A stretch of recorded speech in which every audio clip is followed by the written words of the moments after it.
everybody. This is our baby Alexis Nicole. She's such a pretty girl. Out here loving this weather. Just to show a little bit of the stuff we're got going on here. I went and bought the rosemary and the lemongrass. Kind of helps with the skeeters, but rosemary is wonderful with cooking meats and makes them juicy and tender. Yum. So got a lettuce going. So I'm going to probably take it inside because it likes the cooler weather anyway. So, and some peppermint, which also is a little bit of a repellent too for these bad mosquitoes. We're going to come down here, and this is our main box, raised bed. On the first row, we have a bunch of onions. And down at the end, we have some green peppers. Love them. We have our okra. They don't like these cool evenings too much, so we're hoping that they don't kind of die off. So hopefully they'll survive because the nights are still a little cooler, you know. But today is 81, so hopefully it'll give them a little pep in their step and come on up. We got a grape tomato here with some garlic. We got regular tomatoes down there at the end. A couple of plants still a little dwarfy. They're having a hard time, I guess, getting that giddy up and go. Little bitty things. And then, boom! Big tomatoes. So they're doing pretty decent. So most of our tomatoes don't make it red because we love the fried green tomatoes. So we have our other raised bed over here, over in the corner. We have a watermelon, which is the sugar baby, I think. Smaller type of watermelon that we can try to trellis. Done a lot of video on the YouTube about trellising the watermelons and the cantaloupes. Of course, we're going to give it a shot. We have some garlic and got a zucchini going on right there, so hopefully get some nice zucchini out of that one. Got some cantaloupe there, and we're going to try to trellis that up as well. And cucumber down there at the end with the chicken wire and stuff. Hopefully that'll be strong enough. If not, I'll have to beef that up while it gets taller. Of course, we had threw out a core of collard greens last season into compost and go to turn it and see that it's rooting. So I decided to put it in a pot to see what it'd do. Now it's growing all these little beanie things, and this one over here has got some flowers on it, so hopefully that's where it's going to go to seed, and we'll get us some collards without having to go buy the seeds. So therefore we get a little head start on our fall garden. We got some purple onions over here, and I had some seeds for hibiscus, and they're doing pretty good. So I put that one in a bigger pot, and these are in the smaller pots, so I'm going to have to sit there and get bigger pots here shortly because they're rooting down through the bottom.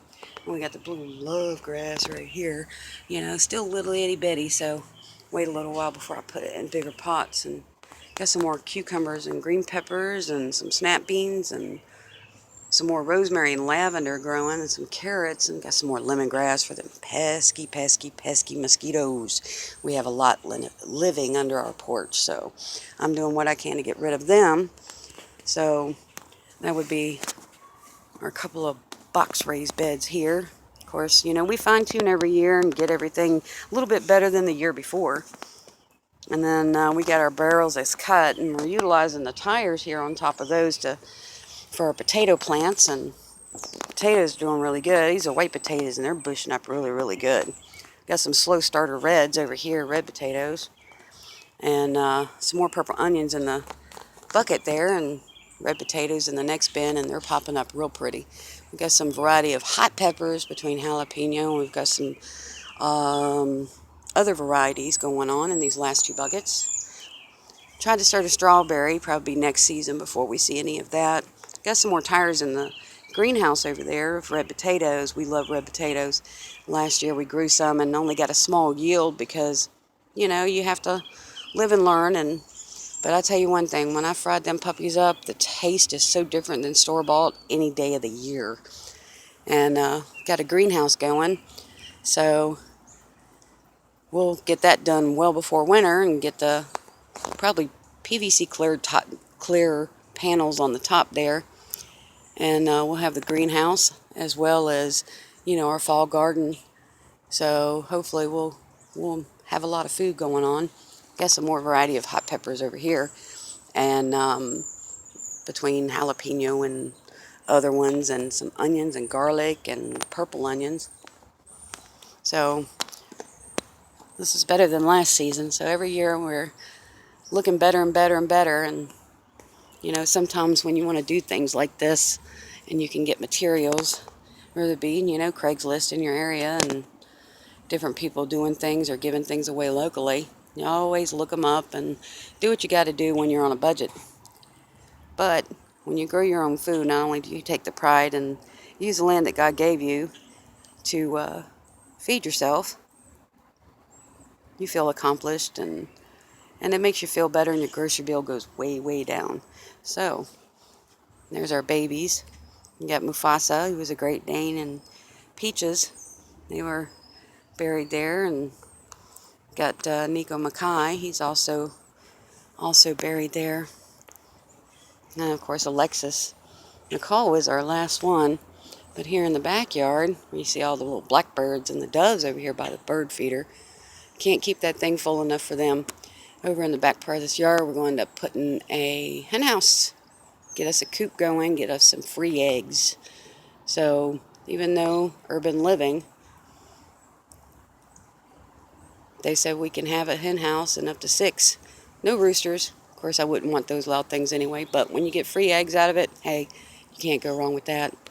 We love our birds, so we put our bird seed out, and we can put it out, and it's gone before the day's over with. So they kind of love pecking around, and we love watching them peck around. So we get all kinds of little varieties between finches and little blackbirds there, and doves and cardinals. Of course, I call them red robins, and regular other birds, robins and so forth. But we hopefully get that greenhouse up and running after we get or the hen house after the greenhouse is up and running. So we've got the yard for it, and city said we can have it, so we're going to go ahead and do that for free eggs. So, still work in progress and make upgrades as we can. And there's our workshop. Make a lot of wood stuff over there. But got some more windows to put in, finish that greenhouse, of course, get that top on there. Of course, we'll have our food and start our fall garden, I guess, somewhere, and try to get it started by July, August, and September, and try to get our fall greens going. And so, but I want to also let you know to go on over to Hollis and Nancy's Urban Homestead YouTube channel. They have a lot of good ideas, ways that you can do things in small areas and pots and everything else. Also good recipes, and between growing every vegetable known to man, along with some Korean food and different things like that. So I think you'll enjoy it. Very informational, good ideas. So head on over there to Hollis and Nancy's Urban Homestead YouTube channel. Give them a shout out and subscribe. So y'all have a blessed day, and hopefully y'all's gardens turn out really, really well this season. God bless.